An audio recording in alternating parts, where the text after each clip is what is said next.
take a risk. Just take a risk. I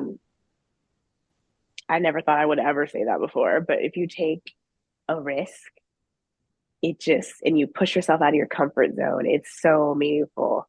Even if it doesn't work out, you realize you tried and you survived.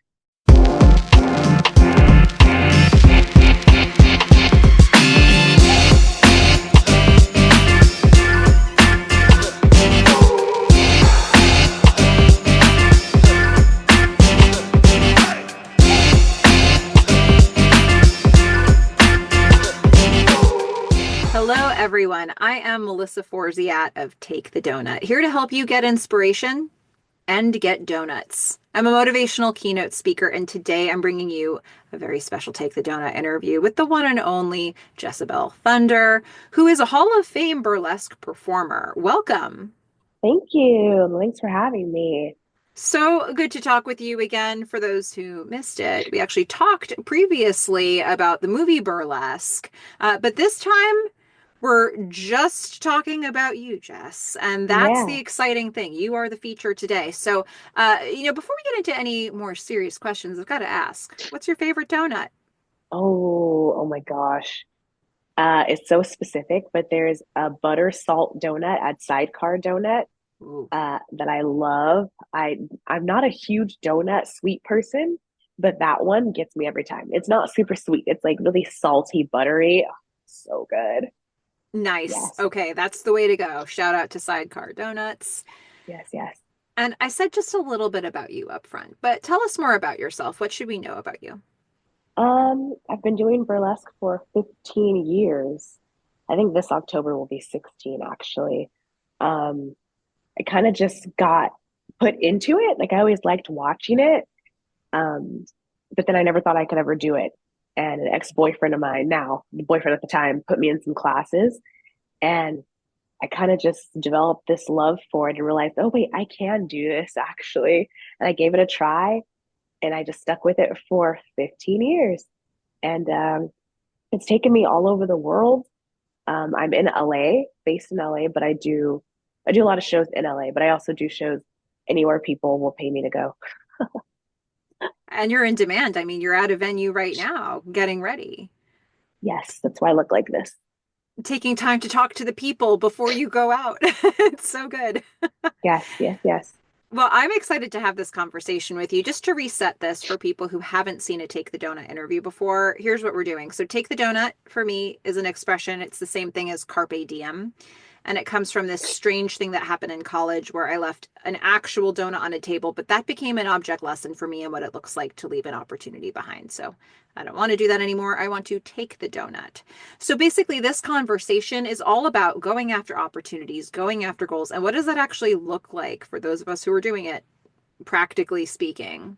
So, with that in mind, this I want to ask this question to start. How are you with going after goals? What is that process like for you? Going after goals, it takes me a while to psych myself up. I'm very quick to tell myself I'll never be able to do it and I'm going to fail. And that's my first thought all the time, all the time.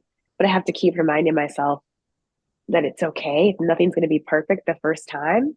It's it's okay to falter and then you just got to keep going. You know what I mean? Like just because you fail at something or because you think you're going to fail at something doesn't mean it's the end of the world. It just means you try again, or maybe that just you reassess, right? Maybe it wasn't for you at that time. Maybe it didn't work well because something else happened. So you reassess and then go back into it, whatever it may be. But yeah, it takes me a while. I don't have a specific timeline, but I really have to talk myself into doing things and being like, it's okay. You're safe. You will survive. It's all right. Has it gotten any, now that you know that that's part of your process, has it gotten any easier because you expect it, or is it just as hard at every time? I feel like it's probably gotten to be a bit more, like a bit shorter of a time frame, probably. I think I feel like it maybe took me months to figure out if I could do something or not, if I was ready to do something. And now it feels shorter than that. Like I have more positive voices in my head, I guess. They kind of outweigh the negative one by like one or two. They're Okay, not all so positive. there's a progression that's happening, Yes. it sounds Yes. like, in this process. Well, so when you do get started, when you've decided, you know what, I'm going to tackle this, I'm going to go after it. Let's say it's a really big goal or a big opportunity, and it's going to take some time to get there. What keeps you motivated in that process? Ooh, what keeps me motivated? I think what keeps me motivated is talking to people about it, for one, just putting it out there in words somehow, whether it's, I think, writing it down and then talking to people about it really keeps me motivated. I feel like the other part of it is that not the end goal, I guess. Well, kind of like reaching that goal somehow. It's not going to be perfect. I realize that, which is hard for me to accept sometimes. But I'm like, okay, right. It's just in terms of talking about like an act, right? Just an act that I'm going to do for a burlesque show. I really have to like talk about it and say, I'm going to do this and here's what I'm thinking and kind of get feedback from people every once in a while. And then what keeps me motivated in creating it is just being like, okay, my God, I love this song so much. I love this costume so much. It's going to happen. I'm going to work on it and give myself kind of a deadline to get to that goal. That doesn't always happen with everything else I have goals with, but with burlesque acts, I do like have give myself a timeline, whether it be a show I'm going to do it in or a photo shoot I have coming up. Like I get have an end goal to reach. And again, I tell myself it doesn't have to be completely perfect and 100% ready. It just I just have to start it and get to kind of, if that makes sense, kind of like an end goal, but not a 100% end wrap up. Yeah. I'm curious for you because obviously, you were using examples from burlesque and you're known in that world and people, you have a name, people look for you to perform. You can't try something without having eyes on it already. Whereas there might be other arenas of your life that are brand new and nobody's really watching you there. So is it easier or harder to get going and get motivated for things that you're doing for burlesque or for things that are you're a little bit more anonymous or unknown in? Yes, definitely harder for the anonymous unknown because there's not usually a deadline kind of per se. I have to give myself a deadline. I have to find people that hold me accountable for it. Kind of sort of like, again, talking about it with someone, and then they'll check in with me every once in a while. It's like, hey, did you start that? Hey, is that happening yet? We were talking about this last time. Because if I just kind of keep it to myself, I'll just let it go forever and ever and ever. And I'll be like, I'm not ready. I'm not ready. Oh my God, I'm not ready. But burlesque is definitely easier because, like you said, I have eyes on me. I have an end deadline set of shows or photo shoot to reach, and people are going to be seeing it. So I work a little bit faster when it comes to that deadline. But something that no one is going to see me do or knows about per se, that is a lot harder. And I really Mm. have to motivate and push myself more and more. Excuse me, I have to cough for a second. There we go. So interesting. Okay, Yeah. so you might have been answering this along the way, but when you've got a big goal, big opportunity you're going after, sometimes obstacles come up for us. And I'm wondering for you if there's a particular brand of challenge that just keeps coming up over and over and over again, no matter what you're doing. Ooh, it's hard to say because I feel like there are so many. I mean, actually, the biggest obstacle I have is myself all the time, no matter what. It's that negative thought in my head that tells me I can't do this. I'm not going to figure it out. Like that is the number one, actually. I feel like, yeah, there's probably concrete, more tangible obstacles like, do I have a day in the week to do something? Have I gotten enough sleep? Have I set aside time? Like that is, that happens a lot. But I feel like the biggest hurdle and obstacle is me, myself. Like telling myself to go ahead and get it done. Telling myself to organize my life to set aside time to do something. And procrastination. That's me. I procrastinate all the time. all the time. And when you look deeper at procrastination, right, it's about, for me at least, it's about the fear of failing and not doing something perfectly the first time. So again, going back to the beginning, like I really have to hype myself up a lot. It's like, it's okay. You will figure this out. Just organize yourself, organize your thoughts, and get it done. This is so relatable. I know many people are nodding along to this as you're talking. Let's talk about fun things and achievements. So, what would you say? I don't know if you would actually guarantee that this is about fun things, but Okay. what would you say is the biggest donut you've ever taken? If you think back on your whole life, it could be personal or professional, but biggest opportunity you've seized. Burlesque. I was not a dancer, trained dancer. I was not a theater kid. I wanted to be in the background at choir. I did choir, group choir. I always wanted to be in the back of the group. Public speaking was hard for me. Everything that burlesque is essentially is difficult for me. It was difficult for me. It still kind of is, but not as much as it used to be. Um, yeah, I feel like that's the biggest donut I've taken for sure. Because my boyfriend at the time that I had signed me up for classes, and sorry, at a venue.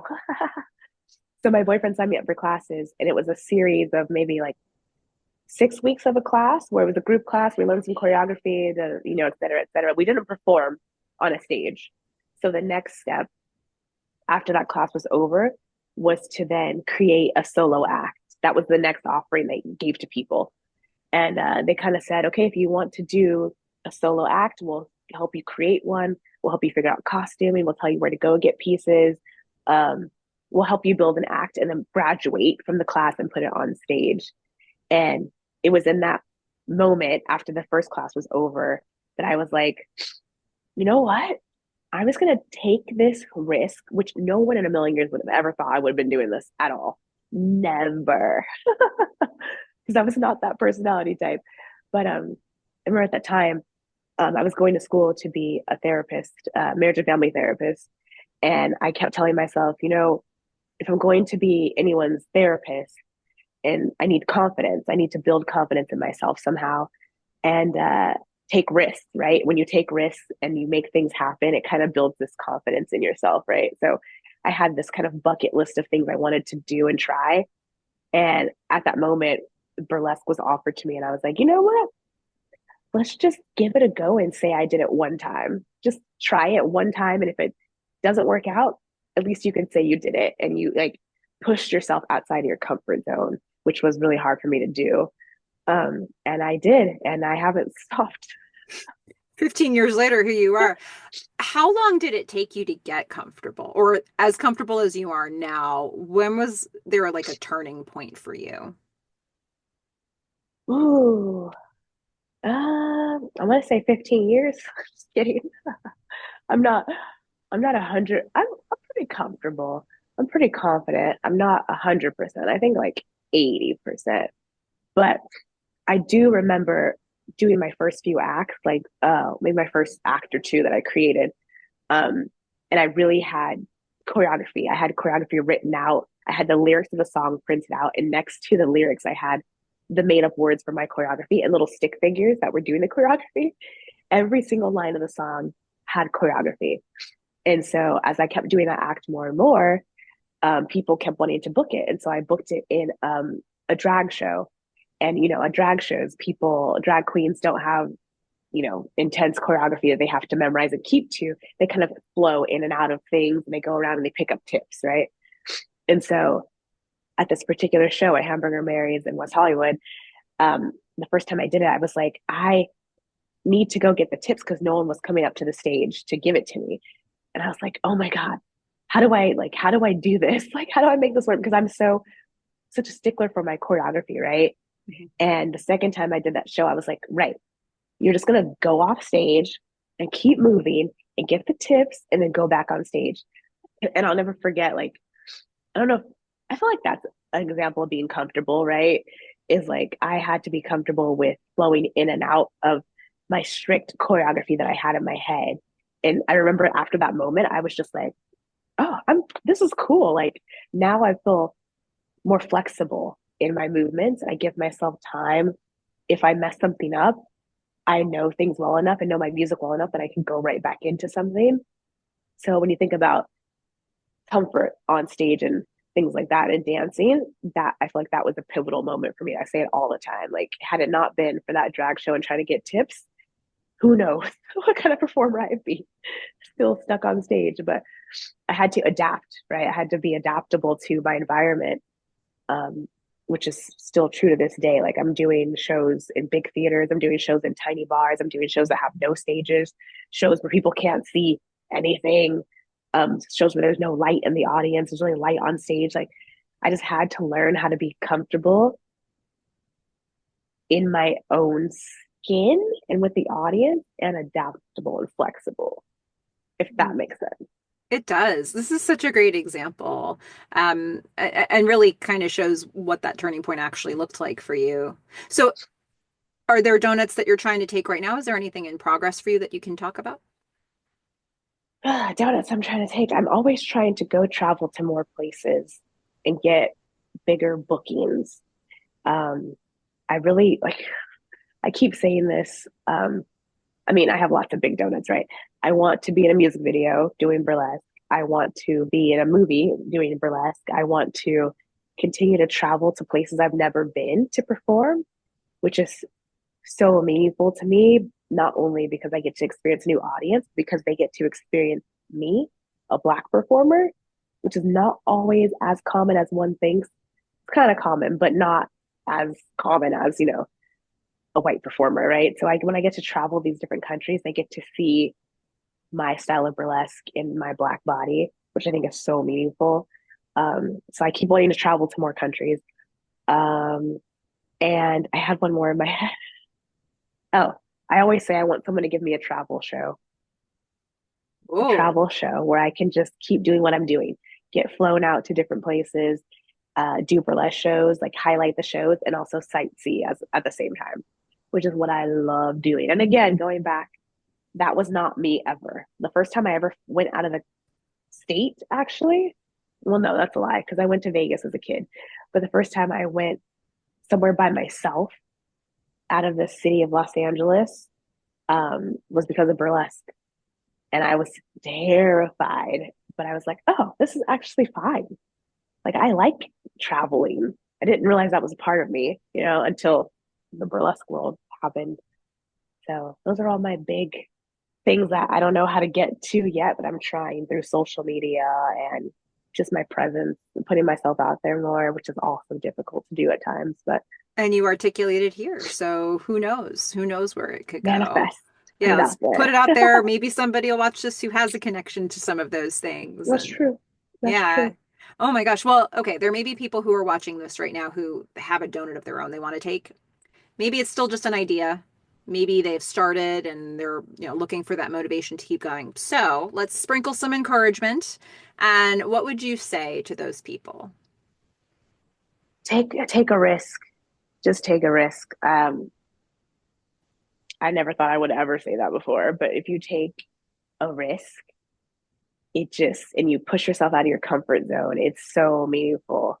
Even if it doesn't work out, you realize you tried and you survived, right? And that's like the biggest part. And that builds more confidence and it builds trust in yourself. And I feel like that's the key thing is trust yourself. Trust yourself and take a risk. Push yourself past not too far past your limit, right? Be safe and keep other people safe. But just push, give yourself a push outside of your normal parameters. That's my sprinkle. That's perfect. I mean, you clearly you've lived this, and that's such good advice to give, and people can look to you for inspiration because you've been doing it this whole time. I hope so. Yeah. So for those who want to follow your journey or maybe see you perform, where can they find you? What link should I put in the description? Instagram, I'm pretty heavy on that for the most part at Jess Thunder, but Thunder has no vowels. I made it the most difficult. Jesssthandr. Because Jessabelle Thunder, people are spelling it all kinds of ways. So I was like, let me just go with Jess Thunder. Thunder has no vowels. And I have a website, jessabellethunder.com, but I don't update it like I should, but I try. Well, these are the ways people can find you. So everybody should be sure to check out those resources. They can learn where you Hmm. are and what you're up to. And for everybody who liked watching this video, hopefully that's every single person who watched it.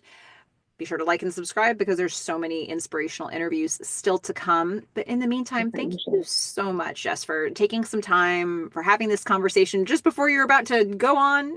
Like this Yeah, is I gotta go put my lipstick on and my costume. So thank you for doing this. I appreciate it. Yeah, this was such a pleasure. And to everybody who's watching this, go out there, get inspiration and get donuts. Bye, everybody.